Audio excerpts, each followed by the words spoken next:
Those of you that didn't see the tape we rolled in with, I suggest you scroll back and check it out. There's so much history happened on this show. We were like the French underground at the beginning of this whole debacle we call COVID. But history continues to unfold, and Tish Hyman is part of that. She went viral after complaining about men in women's spaces, basically. That is her fundamental complaint, and she has very eloquently confronted some of our politicians here in California. And of course, they have no answer. After Tish, we'll talk to Corey DeAngelis. He is discussing Trump administration's dismantling of the Department of Education. I spoke to Linda McMahon myself. Also, we're going to talk about a whistleblower of the teachers union members claiming biology is spectrum. As a biologist, I want to hear all about that. All right, in any event, Tish Hyman is here. I'm very excited to talk to her at Listen to Tish, where you can see her on X. We'll see her, talk to her right after this. Our laws, as it pertains to substances, are draconian and bizarre. The psychopaths start this way. He was an alcoholic because of social media and pornography, PTSD, love addiction, fentanyl and heroin. Ridiculous. I'm a doctor, for sake. Where the hell do you think I learned that? I'm just saying, you go to treatment before you kill people. I am a clinician. I observe things about these chemicals. Let's just deal with what's real. We used to get these calls on Loveline all the time. Educate adolescents and to prevent and to treat. If you have trouble you can't stop and you want to help stop it, I can help. I got a lot to say. I got a lot more to say.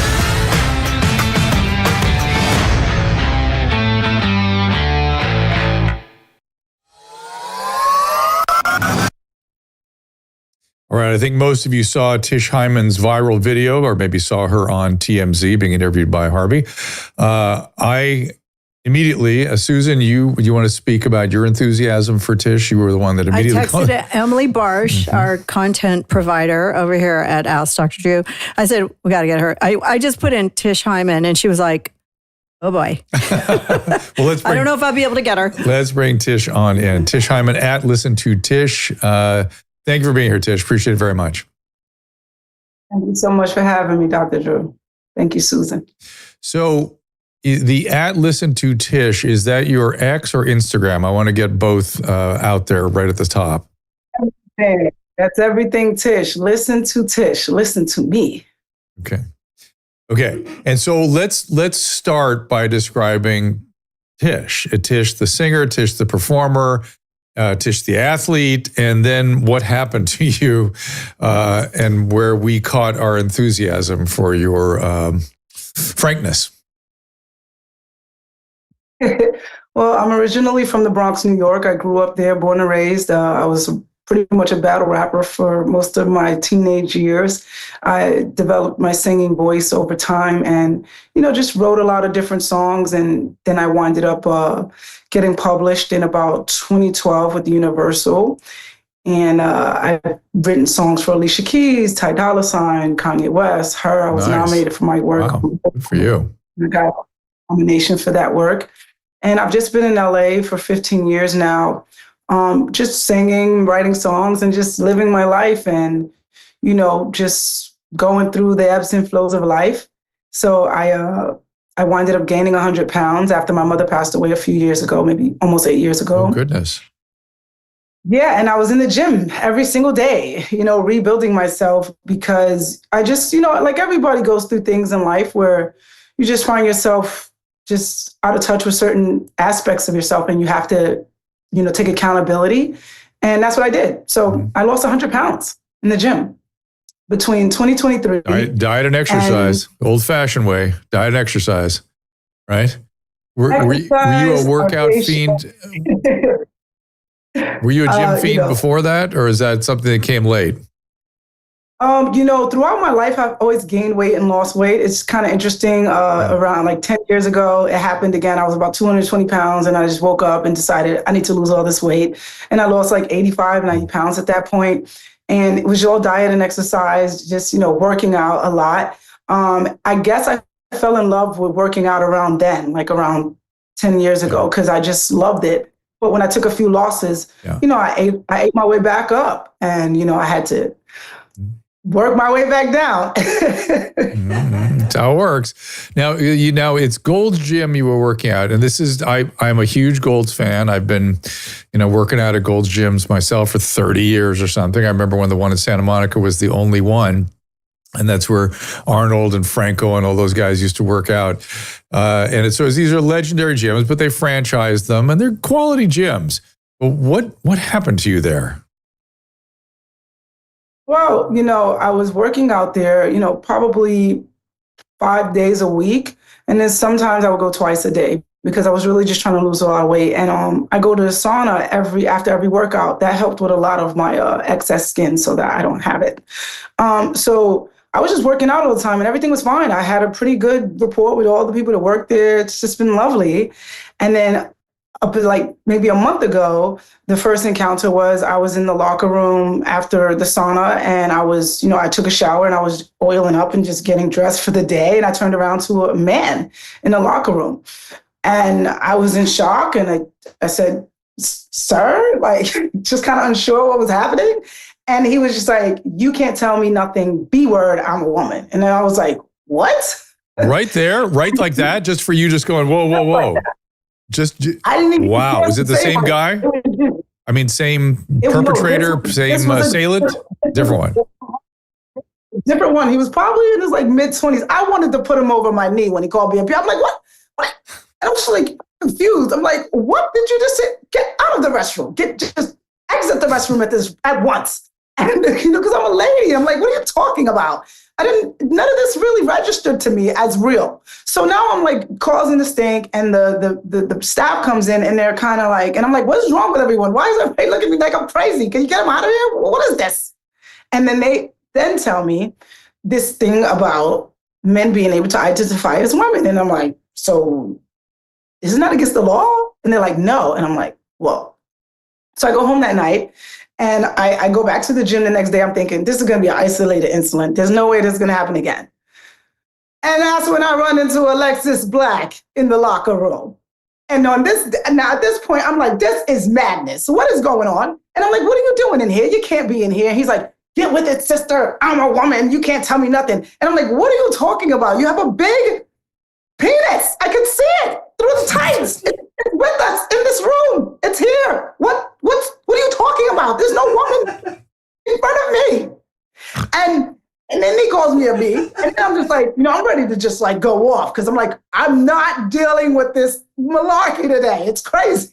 So now I'm just destroyed. Let's stop. I'm going to stop. So your first reaction I find amusing because the first reaction you're sort of like become mom. Like, hey, you kids need to get out of here. Just cram. This is ridiculous. Get up. Stop. Behave yourself. Right? It's just your mom kicks in there. Right?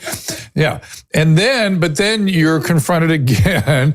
I just love the honesty and the clarity of your reactions because even I didn't know about this first one. You're just like, hey, what? Get out, scram, get out of here. I don't need the penis in here. Okay, got it. And then the second one, so they educate you and they say, no, this is the way we have to be. And then the second guy, assailant, seems like this person was sort of, I'm going to try not to use his or she or gendered anything. We'll call this person an assailant. The second assailant seemed to be kind of trolling, right? Like almost looking for a reaction. When I saw the interview on TMZ with this individual, it was sort of like it was unnecessarily full of exactly what you were faced with, this sort of get with it be kind of stuff, right? Again, it was ridiculous. I was like, excuse. So now I'm sad because there's nothing I can do and I'm angry. So I'm crying in the car. And that's like one of the videos that's online is me actually coming to terms with the fact that this is actually happening to me. And I'm like, what the heck is going on? And then this video magically got muted. So I took it down because it was bringing me a lot of hate. And I was just like so confused. I was just like, honestly, I felt violated. It was really bad. Well, do you mind me asking, did you experience in your life rapes or sexual traumas or anything? Was this a revivification of something you've had to endure in your life? When I was a child, you don't have to answer me if you're not comfortable. You don't have to answer me. But I think it adds power to your story.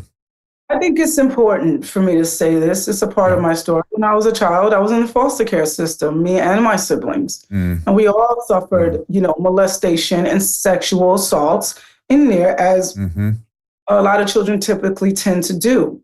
However, I was able to, fight through all of that to find the worth in myself and to make sure that just because I was a child, and this was the only reason that this happened to me, to make sure that in my adult life that I would provide myself the life that I wanted and I would make no excuse for my life. So I took responsibility for my life. So this is not the reason that this is a thing. Any girl would feel like this, whether or not she's been through this. This is actually going through that. Understood. I understood. Yeah. So let's spell this out. So there's two issues. One is you're a trauma survivor, and this is deeply unfair to your history and the triggering of something like this of your trauma, number one. And number two, and any female would be traumatized in real time, even if you'd never been traumatized before. This is hard to manage. It's overwhelming. I don't know what I would do. Right. It sort of shatters your regulatory system, right? As your brain, you're like, what's going on here? I feel helpless. I probably wouldn't go back. So then you left the room, the locker room or the restroom, whatever it was, and what happened? I went and filed another report, and nothing was done. They just told me, this is law, and then I just felt like it was almost like being in some sort of Twilight Zone episode. To be quite real, I was like, this makes no sense. And I'm trying my best to understand what happened in my life. And so I take 2 days off from the gym, which was like, for me, mental, it just was like, why am I doing this? Because of some guys I don't understand. Yeah. I go to the new location, brand new location. I go there thinking, this guy's not going to be in there. So I go in there. We have my usual workout. I get out of the sauna. The girls are in there. We're all just doing our girly stuff, whatever. And I'm getting dressed, and there's a girl in there, and she was talking about how much we love the locker room. This girl was in her mid-20s, pre-med student, who I still am friends with to this experience. And so I was telling her, yeah, the locker room was nice. I started coming here. I drove a little further than usual because there was a guy in the locker room, and there were men coming in there. And she was like, what? And then Alexis Black, the assailant, comes out of nowhere like a locker room bully. You talking about me, B-word? And I'm like... What are you doing in here? At this point, I'm half naked. The girl's half naked. We're standing to get dressed. She just went into full-on shock mode. And I went into full-on mother mode. What are you doing in here? Get out of the restroom. There are women in here naked. This is wrong. I'm screaming. And he says to me, straight women like to see D word. So if anything, they're looking at me more than you. And I said, what? I couldn't even compute the ridiculousness of that phrase, of that statement. I was in shock, and then I was disgusted, and then it really let me further know where this person's head was at, and I got even more angry, and I started causing more of a scene. And again, they came, they did nothing. We filed a report, me and that young lady. To this day, she couldn't understand it. And this is what's happening. So now at this point, I'm trying to get emails from the girls. I'm going into the locker rooms and talking to the girls that use the facilities. And I'm saying, hey, girls, there's an issue with men coming in here. And they didn't believe it. So I'm showing them the video and they're like, holy snap. Well, actually, I didn't have the video yet. I was just telling them. And they didn't believe it. And they didn't really react. So it was just frustrating. I'm like, all right, I got maybe like 25 emails. I wanted to get 100. So the next day, I go into the gym again. And who's there? Alexis Black. I don't even know what happened, but we were all in a sauna, and I was telling the girls what was going on because I'm trying to get people together here. I'm like, girls, we have to fight against this because this man is coming in here. And then the staff comes and tells one of the girls, you have on clothes, you can't be in the sauna with clothes. So the girl goes out to go get undressed, which I thought was interesting because they made her get undressed. She goes out, she sees him, and she starts pointing at me. So I come out and I'm like, girls, come back me up. And of course, the girls left me hanging. Only one girl came, and that was a brave woman with a camera. And I start screaming at him, why are you in here? You have to leave. You cannot be in here. And that's the video that you first saw of him in the locker room. A brave woman recorded that video and airdropped it to me. That video was not recorded on my phone. And when I got that video, I posted it. And again, nothing was done by the staff. The women were afraid. Most women were scared to speak up. Women are non-confrontational. Like your wife said, she wouldn't know what to do. People don't know what to do in these situations. It's crazy. It's stressful and unnecessary trauma. Well, it's not respectful to women and their boundaries, even their body boundaries and their safety feelings of safety. And and you eventually, both of you were expelled from the gym. Is that what happened? So this day I got the locker room footage from a girl. So I posted this locker room footage online and it started to do like a lot. It was like people were looking and they were like, what is this? The next day I go to the gym and this day I'm by myself and I walk into the locker room and he followed behind me. I didn't even see him. And he was like, B word. And I just ran out and I ran into the gym because I'm like, I'm not dealing with this. I ran into the gym and I screamed help. I said, why is a man in here? If he's not wanting to rape us, he's got to be out of there. And that's when the video of him being approached came out. And that's the day that we both got our memberships revoked. First, they walked him out and then they came and got me afterwards and walked me out with police. Embarrassed me, walked me through the gym where I worked out. And I'm a singer. I'm not a criminal. I don't have a criminal record. I am like law abiding. I'm afraid of jail. It's not my thing. So I don't understand like why I'm being walked out with police and I'm embarrassed and everybody's looking in the gym like, oh my God, because people see me work out. I work out really hard. And at this point, we noticed. At this point, I'm walking out and I'm thinking to myself, no one's going to be able to warn these girls. They're getting me out of here, and I don't know if I'll ever be able to come back. But I'm going to scream it out, and I'm going to say something because I'm going to let the girls know. The only reason why I yelled like that, I would never do such a thing. It's embarrassing. But I was like, who's going to tell the girls? I'm going to tell them. And I told them. Right. So the scale has gone too far in one direction where women are being completely undermined and led to be feeling unsafe. And there are also people that worry that in sports, women could get really harmed or hurt, or their scholastic and athletic sort of achievements could be undermined by people with XY chromosomes. So there's a lot here. There's a lot to get into. We have to take a little break here. What I want to do is get into your confrontation with a California politician, because I thought that's really where the rubber hits the road with all this. It's awful that you are traumatized by this. It is awful that women's rights and privileges are not being honored. I understand it's complicated, but I like the clarity with which you see it. You're sort of, I keep saying that what Tish wants is like a no parking sign, with the circle with the cross over it, with a penis in it. No penis. That's all. No penis in here. That's all. Very simple. Keep it clear. Keep it simple.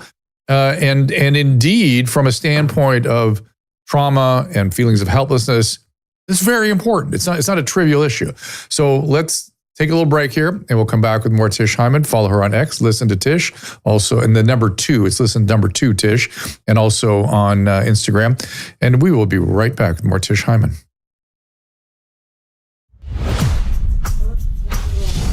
Next year, the national debt is going to hit $40 trillion. As insane as that sounds, it's even worse when you consider unfunded liabilities for Social Security and Medicare.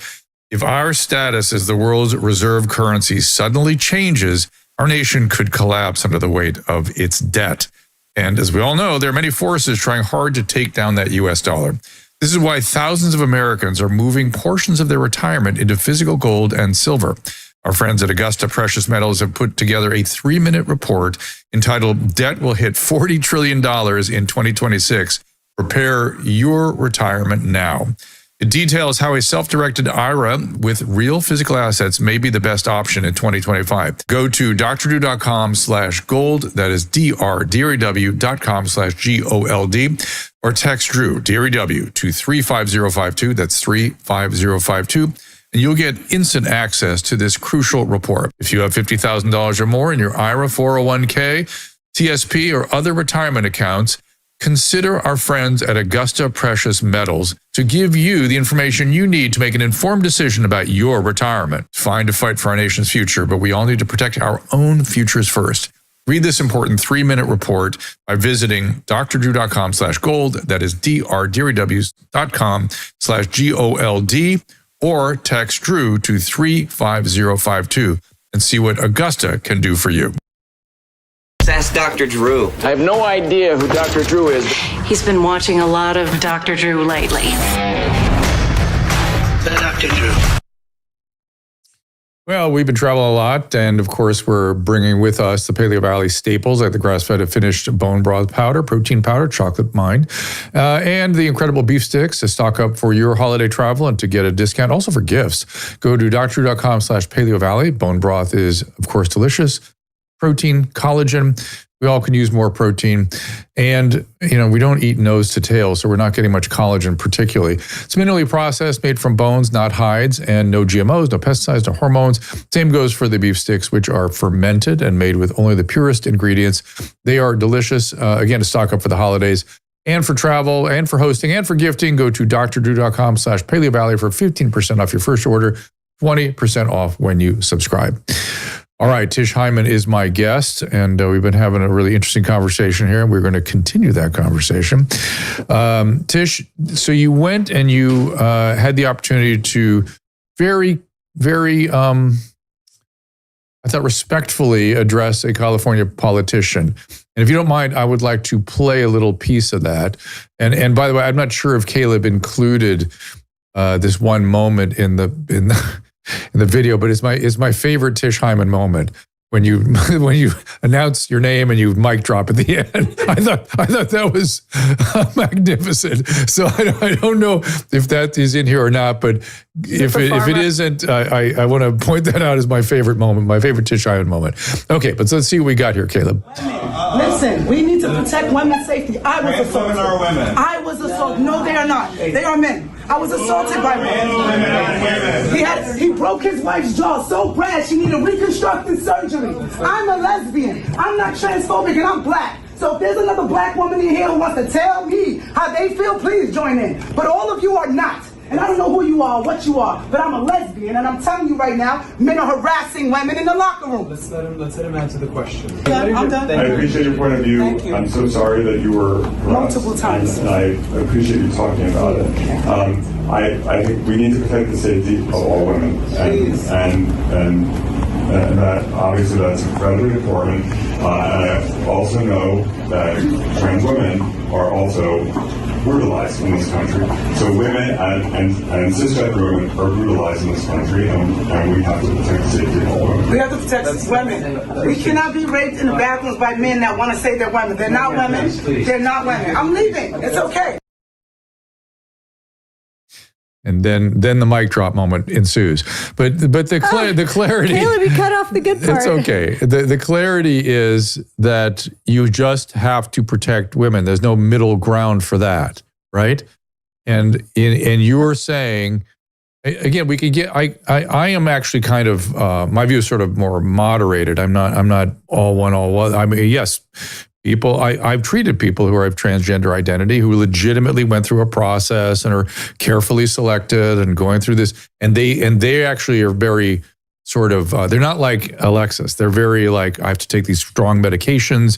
I have a disorder. It's something that's important in my life, and they would, the ones I know that I've treated and dealt with, would be very respectful of your environment and your feelings of safety, I would think. So it seems like somebody who would want to violate that is doing it for some other reason. Definitely. I mean, no good man in their right mind wants to be in the restroom with women. That's just it. And, I went through a series of different emotions and waves of like a realization of this throughout the process. And no, any man that wants to go in a women's space is just not a good guy. Well, I certainly anybody that would taunt you with genitals and their point of view, and if you've, let's just think about it this way: any interaction that I would have with you anywhere, if it made you uncomfortable, I would back off. I would go, "Oh, I'm sorry. What can we do to work this out?" I wouldn't impose myself upon you. Well, so what do we do? That's a good man for you. But the reality of it is, even myself, someone once misgendered me in the restroom, right? And I turned around and she was like, oh, and I was like, oh, I'm sorry that I scared you, girl. But same thing over here. I said, look at these boobies. These are regular boobies. They're down there. Ain't nobody paying for these boobies. Okay, baby? These are just regular boobs. Okay? And there was a laugh like that, and we kept it moving. It was nowhere near as traumatic as turning around to a man in the restroom. So this was just like, the truth of the matter is that a man in the restroom, a man in a woman's space is intimidating, especially an intimate space where a woman is at her most vulnerable and undressed. And a young girl going into a restroom that says women and meeting a man in there is scary. Doesn't matter what man it is. He could be friendly. It's scary. What are you doing in here? There's no sign that says men will be in here in most of these places. So no, they just can't be in there. It needs to be completely stopped. Men's sports, they just need to be in their sport. How do we do that? How do we protect women? What these politicians clearly cannot come to women. We refuse to come to women's defense till the point where it will become a serious liability for them. Can you sue these organizations that put you in harm's way? You can sue anybody for anything these days. But the reality of it is what really needs to happen is bills need to be amended. People make mistakes, and there's no way to make a perfect bill. So let's just focus on fixing the mistake, not pointing fingers at who made it or who created it, because it's already here. We need to be action orientated when it comes to this situation, and it's nonpartisan. So the left and the right need to get it together for the sake of the entire plane. Are you getting a lot of support from other women? Absolutely, and men as well, and internationally as well. This seems to be a problem that has been going on overseas for quite some time and is much further along in its journey to detriment and destruction than we are. I think what we do here in America and how we reverse this is going to set the planes for what happens overseas. But it needs to be done. I think that politics needs to be rebranded to people in their 20s and 30s and 40s, because when I'm going to these town hall meetings, I'm not seeing anyone young enough to really be able to enjoy the future. You know what I'm saying? Like, these people are like in their 70s making laws for 30 years from now. It makes no sense. I've said that just today to someone, that the Gen Z has got to we have to figure out what is going on with them, and they need to be included in the conversation, because they tend to be very insightful and very synthetic, right? They figure out what's up. And it seems to me they would be very, very interested in this sort of a problem.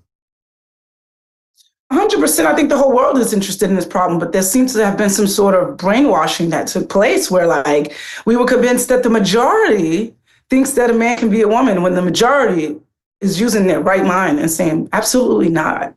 But the lawmakers are passing these laws while people are asleep at the wheel. That's all it is. People are waking up. They're like, what? This is a law? What? Wait. Yes, absolutely. Right now. And I'm making sure to use my voice and my platform. I'm learning as much as I can, and I'm going to make a difference in this politically, in the best way that I can, in the most. Is there going to need to be a third restroom? What is your sort of plan? No penis in the women's room. Okay, that's pretty clear. Do you try to accommodate other people? What do you do? I think the first thing that needs to happen is the bills need to be amended that give these people these specific rights that they shouldn't have. They should have the same rights as any man. There should be no specialization for this. I think the first thing is stopping that, undoing the lie, undoing these bills that tie them into women's reproductive and all these laws. Just get them out of there. Once we get them to accept that they're men, that wear dresses, then we can address the corporations and see, since they gave them the transformations, give them the support. You did it halfway, guys. You're not done yet. Either you're going to believe the rhetoric. Say that again, because I think that's what you said in the car, was like, women wear dresses, makeup, whatever you want, but no penis in the women's room. It's like you want to support people to be whatever they want to be.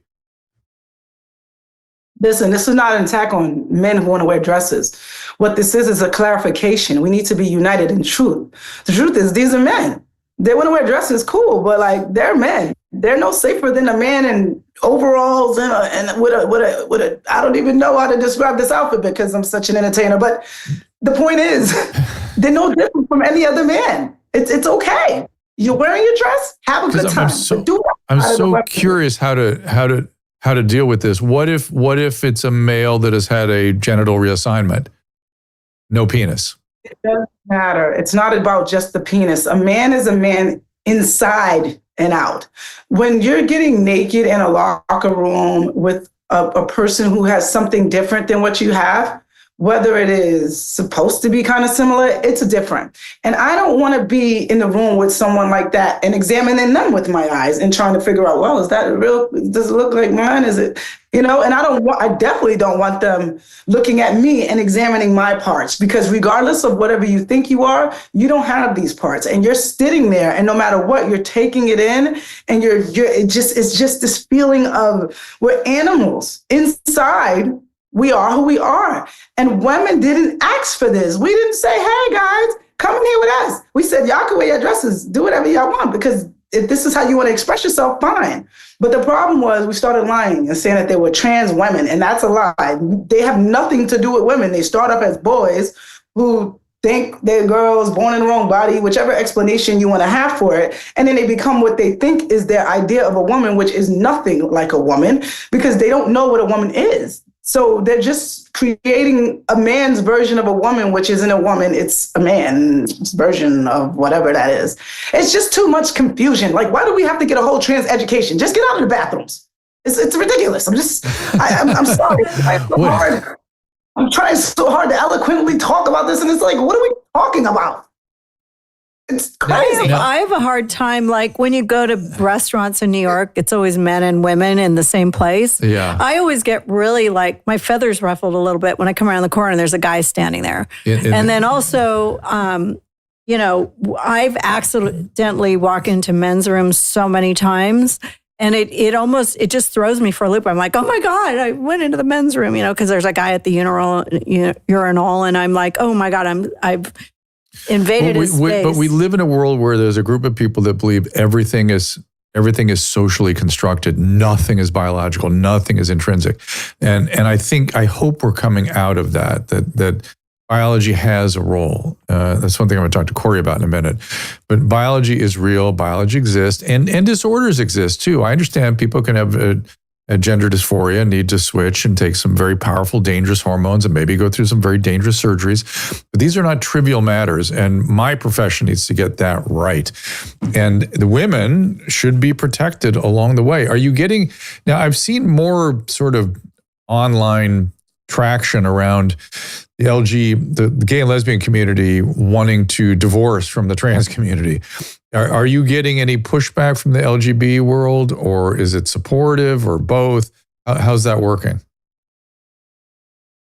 The LGBT world is supportive. Women are supportive. Women want to be safe again. And, being gay or bisexual, is not the same as thinking that you're born into the wrong body. I mean, LGB, lesbian, gay, bisexual. What is the rest? What is a queer? It's like the definition of queer is weird. And it's like, I don't think that it's not weird. We're attracted to. I think the T and the Q plus, what is this, a subscription? What is this, a plus? What's behind that door? It just seems like a lot of things that we don't need to be concerned with right now. It's just like, it's too much. There should be no talking about sex at the. Or they have their own, sort of flag agenda, labels, whatever. Because it's always thought, it's weird to me that sexual orientation and gender got overlapped. They're very different topics. They're very different things. And I guess it's the fact that, you're young enough that you didn't have to fight the battles of the generation before being gay. There were really horrible things that gay men particularly had to go through in the 50s, 60s, even into the 70s. And I feel for that. That's a horrible thing. But we don't need to expand it out to everybody that had been put upon, therefore, when things go better for the gay community. You know what I mean? It's like, You got to look for another group to glom onto. The trans hijacked the LGBT movement and they hijacked Black civil rights and they're hijacking everything. And it's because they're men and men are conquerors. They love to conquer. And it needs to stop. We gotta be realistic. We gotta be honest. We gotta be honest. Hey, it's all good. Wear your dresses, it's all good, but we gotta keep them out of men's sports. We need to amend these bills. It's all good to do whatever you want, but it's wrong when it's infringing on other people's rights and other people's privacy. And that's all that's happening here. Being disregarded, and it needs to stop. And we need more men like Drew, more men to step up and support women, because we need for people to understand that collectively we think this is wrong. And, you know, I got a petition out there and I need to get it to 1 million signatures because I want people to see 1 million people in America care about women's safety, and it should be easy to get to this. And, you know, where do you go for that? Where do you sign up? The link to that petition is in all my social media websites, right in the bio. It says protect women's safety. Sign the petition, because I really want people to understand that across all 50 states, we need the laws to be amended, because it's just wrong and things are it's women all over should be protected, not just in LA, not just in Texas, everywhere around the world where there's women, they need to be protected and spoken for. This breaking the states up, it's getting real crazy out here, but I'm learning and I plan to do my part and to do my best to represent the people. And my advice to the people is use your independent thinking. Stop thinking like gangs. It just is ridiculous.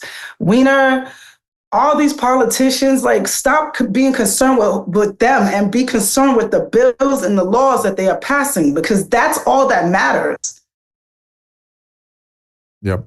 And I noticed you were wearing Jennifer Say's XXXY clothing. She's been very concerned about this in the athletic domain, as long as also Riley Gaines. Are you joining forces with all these other women? I love Jen. I've definitely spoken with her and we've been working together. And Riley, we've spoken most recently. So hopefully we'll be doing some more stuff together. Megyn Kelly has been extremely supportive.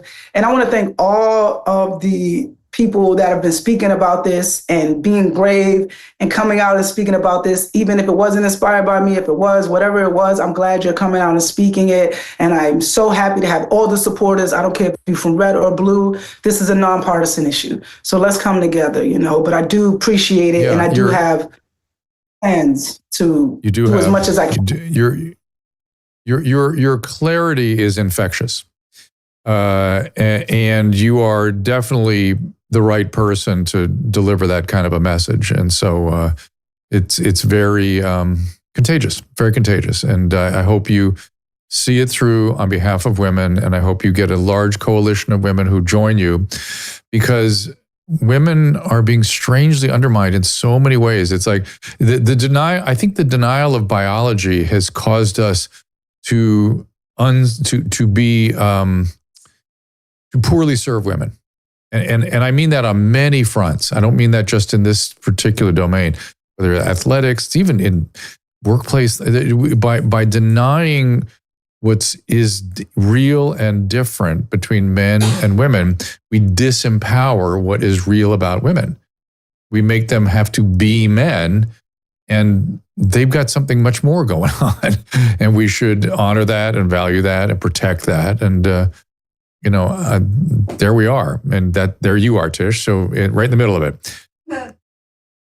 Thank you so much, Drew. I really appreciate you. And I just want to say to the people out there watching this, listen, we've got to come together. I need everybody paying attention to the politics in the state. Look at the politician, look at the laws, and think about what you want for your community, because it's up to you. Your vote counts. Don't let people make you feel like your vote don't count. And if you would like to support me, whoever wants to support me, I will love it if you follow me on any of my social media. Listen, #2 Tish. I got a song that I'm releasing in a couple of days. People keep asking me to make a GoFundMe, but I'm not begging on the internet. I made a product and it's called Bad Vibes. And it's a song about what's going on today. And it's because we don't want no bad vibes. Grown women, you know what the parentheses is going to say? BV. We don't want no BV. And if you're a grown lady and you've been around a little bit, you know what BV is. We don't want it. And what's your name? Yes. Tish Hyman. Thank you, Drew. Thank you for having me. All right. So, Corey, All right, Tish, good to congratulations talk on to the you. new baby. No, Thank you. Hopefully mad we'll meet you again love, soon in person one of these days. Yeah. Cheers. Listen to Tish, everyone. My name is Tish Hyman. I just love that moment. And, I know we didn't play it. Sorry. It's okay, It's Caleb. okay. We got it live. Okay. So we are now going to switch gears and talk about the Department of Education and what's going on in California and school boards and teachers unions. There's a lot to get into. Corey DeAngelis joins us right after this. I'm excited to bring you a new product, a new supplement, Fatty. I take it. I make Susan take it. My whole family takes it. This comes out of, believe it or not, dolphin research. The Navy maintains a fleet of dolphins, and a brilliant veterinarian recognized that these dolphins sometimes developed a syndrome identical to our Alzheimer's disease. Those dolphins were deficient in a particular fatty acid. She replaced the fatty acid, and they didn't get the Alzheimer's. Humans have the same issue, and we are more deficient in this particular fatty acid than ever before. And a simple replacement of this fatty acid called C15 will help us prevent these syndromes. It's published in a recent journal called Metabolites. It's a new nutritional C15, pentadecanoic acid it's called. The deficiency that we are developing for C15 creates something called the cellular fragility syndrome. This is the first nutritional deficiency syndrome to be discovered in 75 years and may be affecting us in many ways, and as many as 1 in 3 of us. This is an important breakthrough. Take advantage of it. Go to fatty15.com/Dr. Drew to receive 15% off a 90-day starter kit subscription, or use code Dr. Drew at checkout for that 15% off, or just go to our website, drdrew.com/fatty15. If there was ever a time to be rationally ready, it is now. I urge you to consider getting one of the emergency kits from the Wellness Company, because TWC has 7 different kits that are customized for a variety of situations. Wouldn't be a bad idea to take a look at each, considering, say, what we've just been through in California with the fires. I was happy to have the field kit on hand, and the Contagion kit in particular is suited for what is being predicted to be the next outbreak, or avian or bird flu. Of course, the same experts from the COVID era are freaking out about this potential pandemic. But don't panic. Just arm yourself with the meds you might need if this comes to pass. Contagion Emergency Kit contains ivermectin, hydroxychloroquine, azithromycin, Tamiflu, and budesonide, an inhaler that is good for airway reactivity and tightness, as well as reducing viral replication in the airways. Go to drdrew.com/TWC for 10% off your purchase. All right, you've probably seen the headlines. U.S. debt is projected to be $40 trillion by 2026. This could mean more inflation, less buying power. Our friends at Augusta Precious Metals have put together an extremely important 3-minute report about how Americans can protect their retirement accounts from skyrocketing national debt with physical gold and silver. Go to drdrew.com/gold. That is drdrew.com/GOLD. Or text DRW to the number 35052. That's Drew to 35052 to get instant access today. They are very interested in you being educated, and they're working from that point of view, which I support wholeheartedly. And finding a safe haven for your money. Corey DeAngelis can be followed at DeAngelis Corey on X. And we are going to talk about, amongst other things, how biology is being taught to young people. Corey, thank you for joining us. Hey, Drew, thanks for having me. So there's a lot to get into, but the obvious topic after Tish is, I understand that there's, at least in California, I believe, a mandate to treat biology as some sort of spectrum, some sort of Lucy, I don't know what they're teaching. I'm a biologist by training. I don't know, large gametes, female, small, many gametes, male, XY, whether are there variety of chromosomal abnormalities in less than 0.01% of cases. We're going to define everything that goes in biology based on the outlying case. No, that doesn't work. Yeah, so Dr. Drew, I'm a doctor, but I'm not a real doctor. I'm more like a Jill Biden doctor. I have a PhD in education policy. So I might not, hey, maybe the teachers union is right here in Washington State, where they're saying that biology is a spectrum and that sex is more of a social construct than a biological There we go. construct. And so we There we actually go found again. some undercover videos from the Washington Teachers Association. It's the NEA affiliate, in the state of Washington. And there's 2 ballot initiatives that are gathering signatures right now by Let's Go Washington, a group out there that pushes free market ideals. And they have 2 ballot initiatives. One of them is to restore parental rights in education, pretty basic stuff. And the other one is to protect women's sports. So what's the Washington Teachers Union doing in their infinite wisdom? Well, they're not teaching kids. They're not getting the basics right, math, reading, and writing. What are they doing instead? They're holding these group meetings to coach other teachers about how they should mobilize people to oppose parental rights in education and to oppose protecting girls' sports. And so I leaked a lot of these videos that came out from a whistleblower that's actually in this meeting. I blurred out all of the information of the members there, but those are teachers union members in the shot. And you have one of the teachers that comes forward and says, you know what, I'm a doctor. I have, all these degrees in biology and gender studies.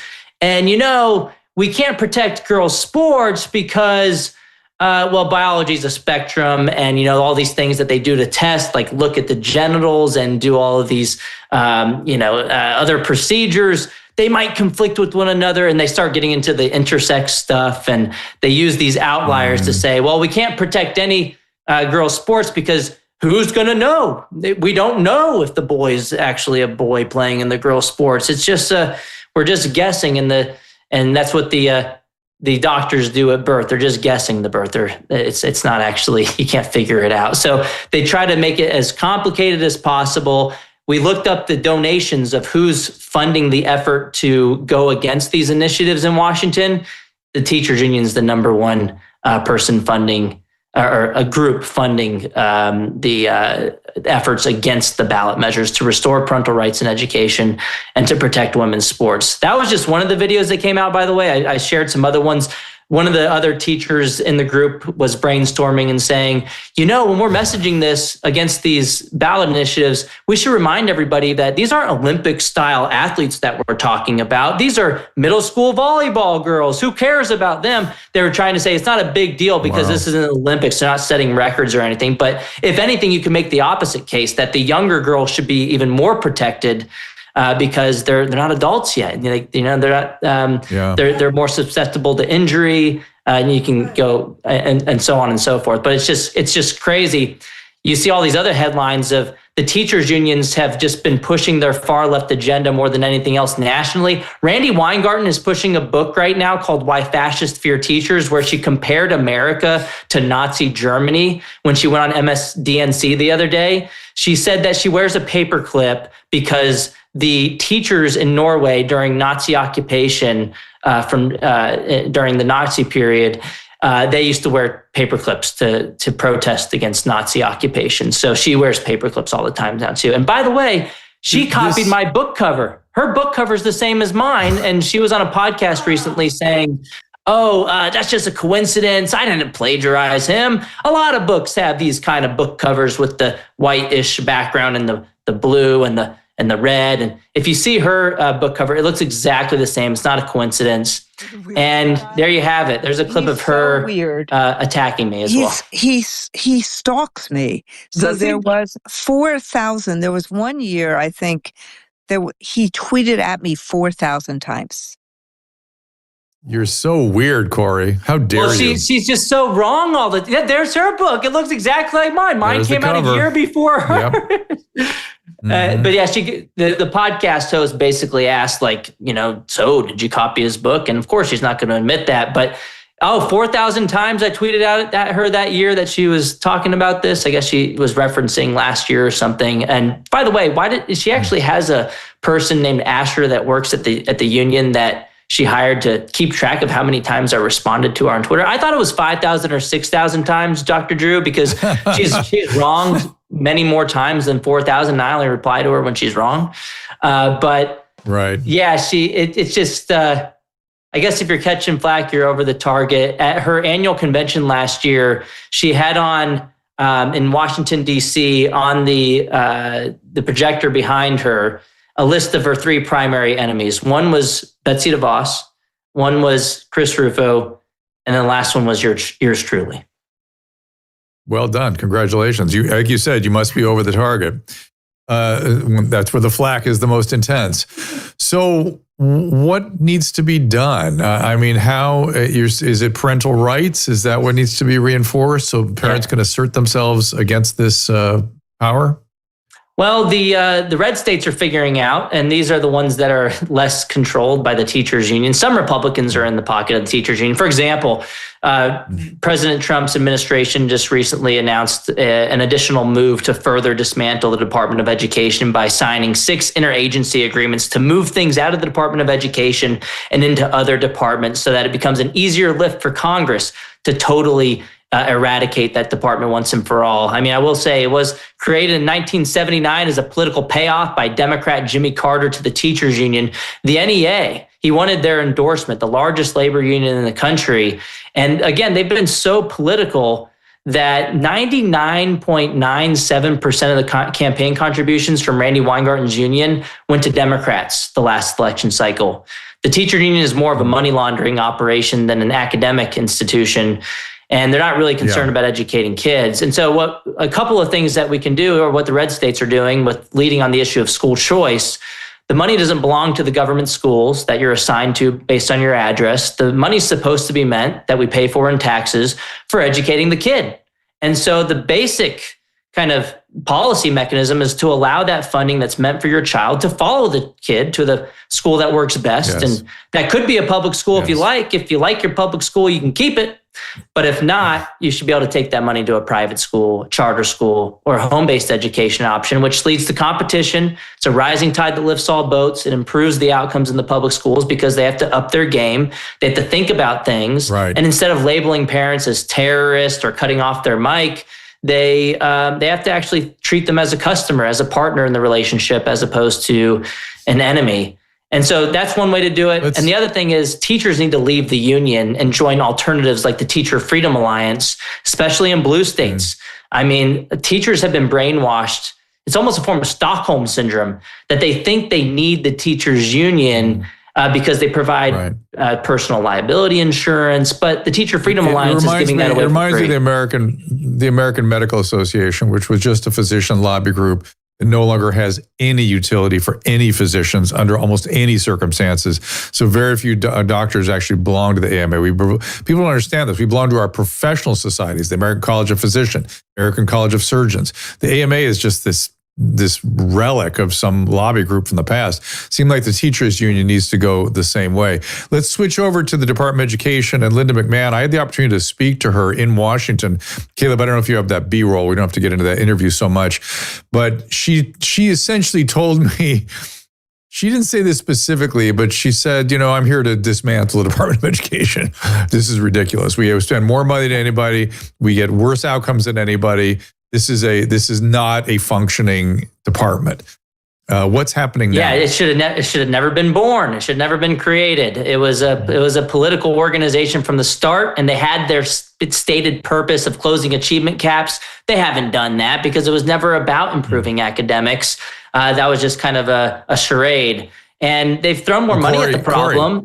Hang on. I got to tell you, when I really, my scales fell from my eyes when I saw the second Obama administration cabinet member from the Department of Education, the Secretary of Education, was a young, smart black man, and he was on the Chelsea Handler talk show when she had a talk show on streaming. And she said the conceit was, I didn't know anything about education. I didn't go to school, so I thought I'd bring the Secretary of Education here to find out what is education all about. So, Mr. Secretary, what do you do? And he goes, what do I do? What's my job? She goes, yeah, what's your job? He goes, my job is to make sure the civil liberties of every student in this country is protected. And I thought, oh my God, that has nothing to do with education. What a waste of money. What is going on here? That was when I was like, oh crap, we need to get rid of this department. And a lot of the Democrat politicians like Obama say that they love public education so much, but then they send their own kids to private schools, and you wouldn't catch them ever sending their children to the failure factories. Like in Chicago, they have 55 public schools with not a single kid proficient in math. They spend $30,000 a kid. Private schools are often half that amount in tuition. In fact, the president of the teachers union out there, her name's Stacey Davis Gates, she said standardized testing was rooted in racism or in white supremacy. Of course. They called reopening schools racist during COVID. And she sends her kid to a private school. So there's so much hypocrisy. And the Department of Education, it's spent over $3 trillion since its inception.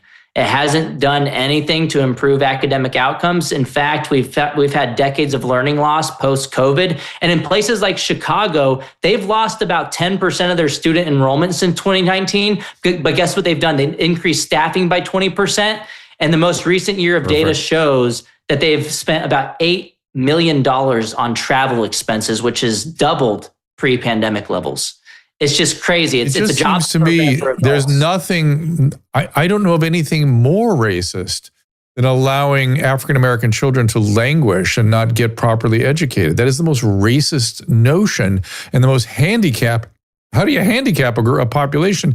You don't. They tried to do that here in California, if you remember. Remember Prop 186 from way back, where they mandated that children that didn't speak English learn proficiency in English. This was racist. This was terrible.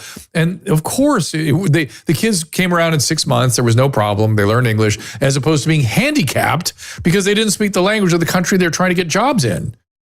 Well, I mean, hypocrisy is the norm for the left-leaning politicians. I mean, and it's because the teachers unions make it that way, because all of their money is funneled back in the form of money laundering to the Democrat campaign coffers. And Democrat voters support education reform. You poll them over and over again, they support school choice.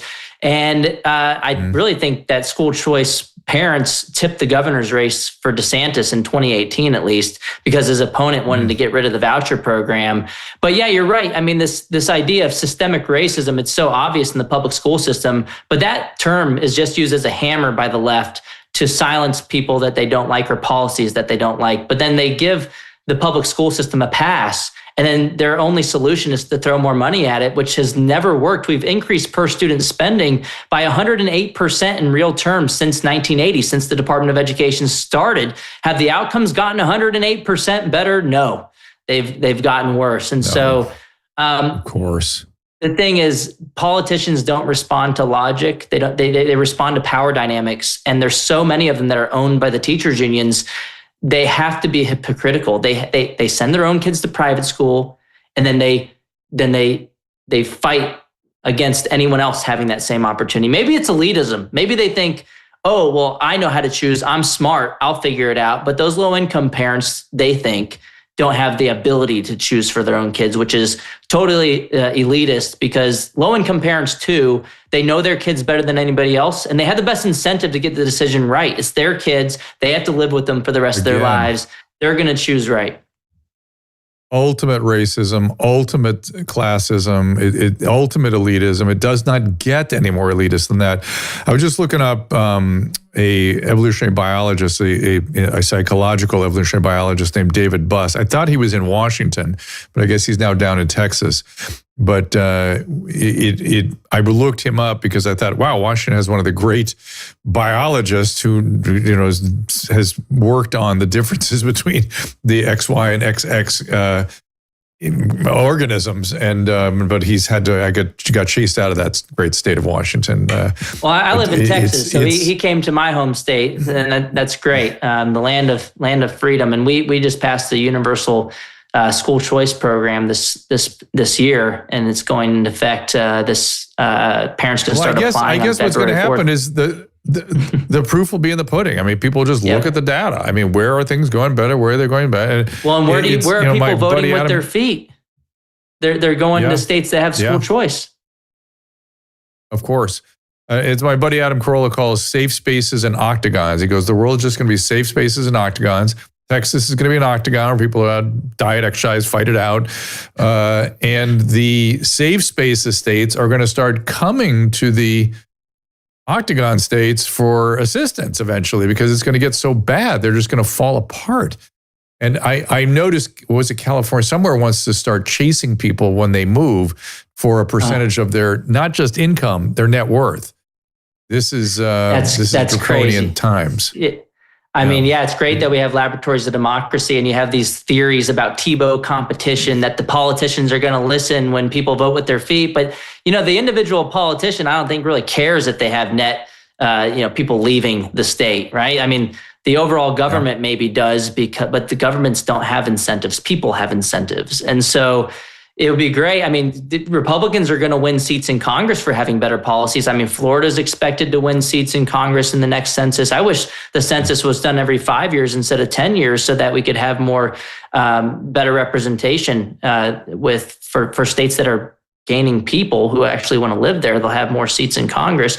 Texas is expected to win seats. New York and California obviously expected to lose. I looked at the map that shows like the red and green states that are expected to gain and lose. And I think there were like 8 that were for sure going to gain seats. And I think all of them had some form of expansive school choice policies, whereas the states that were losing population and losing seats, they are in bed with the teachers unions and not giving people the opportunity to raise their kids. Homeschooling too. A lot of homeschooling. I bet you that's going to really pick up. Corey, where do you want people to go? How do you want people to support your projects? Yeah, you can follow me on X. It's at DeAngelis Corey. And then you can get my book, not Randy Weingarten's book, even though she copied the cover. It's called The Parent Revolution. It's on sale on Amazon right now. It's endorsed by Donald Trump and many others as well. And Parent Revolution on Amazon. Go check it out. Yeah, be a part of Randy Weingarten's most wanted list. Join Corey with the public figures with targets on their back as far as she's concerned. Oh my God. It's just, we live in the upside down. We live in a very strange time, but I think things are kind of moving in the right direction. And this great experiment and this wonderful Constitution and that miraculous Bill of Rights is actually doing its job. And the state system too, to be fair. I mean, the fact that we have these states is really our strength. We get right down to it. All right, my friend, thank you for joining us and keep up the good work. Hey, thank you so much, Dr. Drew. Good talking to you. Corey DeAngelis continue to be Randy Weingarten's number 3 on the most hated list. Okay. I don't know if you know this about me, Drew. I'm going to tell you a story. Okay. I'm still very hurt by this whole men in the women's locker room. You walked into somebody got into a middle school locker room. Well, no. I was very shy because I was a late bloomer. Yep. And I had no hair till I was like 16. Yep. And I remember like always hiding my body and everybody around me was going through puberty and I was kind of like hiding myself because I was still like a little baby, But if there was somebody with a penis in there, I don't know what I would do. I would never, I wasn't athletic. I was kind of weak because I was still a baby. But I feel like this should be addressed like more than ever because that's traumatizing. That would have been traumatizing for me. Yeah. And I already have enough problems, but it just really kills me to hear this. And these liberals are just so crazy. Like, think about the child, each girl. So I saw you ranting about it on the Rumble Rants. So did you get support there? No, but it's just, we're talking about this like, oh yeah, in the girls' locker room, this and that. Being a girl in a locker room is a very intimate moment. Like I remember just having to change my clothes and being so self-conscious. Look, I 100% support women and what they are going through during development and the difference. But you live in a world where there are many people that say that's all socially constructed and we could undo all that. None of that really exists in reality. Yeah, but I just wonder how I would have been affected by it. You would have been traumatized. You've been traumatized, for sure. I was traumatized when Laura McCrimmon got her period. I was like, these are all traumatizing things. Sorry, Laura. Well, women need to support each other. This is a chance for women to get together as opposed to fight each other. And why we don't is what the question is. Why don't we as women speak up and say, I don't want this? Some have, obviously. There are women out there. Jennifer, get what Jennifer say. Yeah, and it breaks my heart that women are just getting pushed down and pushed down and pushed down over and over and over again. It's interesting that the way Tish constructed it is, why are men doing this? Because men conquer. They do this. But I got it. We have to wrap up here. Lawyers do it. What does? Lawyers. They make the bills. They write the bills. The politicians do anything to get, No, but she's right. So everybody head on over to her socials and sign the petition. I'm going to do it right now. Okay. And you should too. All right, Caleb, coming up, guest, I believe we have a really interesting thing set up for tomorrow. Joseph Fryman's coming in. Stephanie Van Watson has some new data on taking the saturated fatty acids out of the diets and whether that's a good or a bad idea. Joseph Fryman I haven't talked to him in years. He was in the NIH for a while. We're going to get an update on him from the last we talked to him. He had just talked to the FDA. Now he's been inside the whole system. I want to bring him up to the present, what he thinks about the debacle that happened during COVID. And then you see the rest of our guests here. A lot of great guests coming. Take a look. Keep an eye on it. Be here with us. It's Thursday at 2 o'clock Pacific, Wednesday at 4 Pacific, and we'll see you tomorrow at 2 o'clock.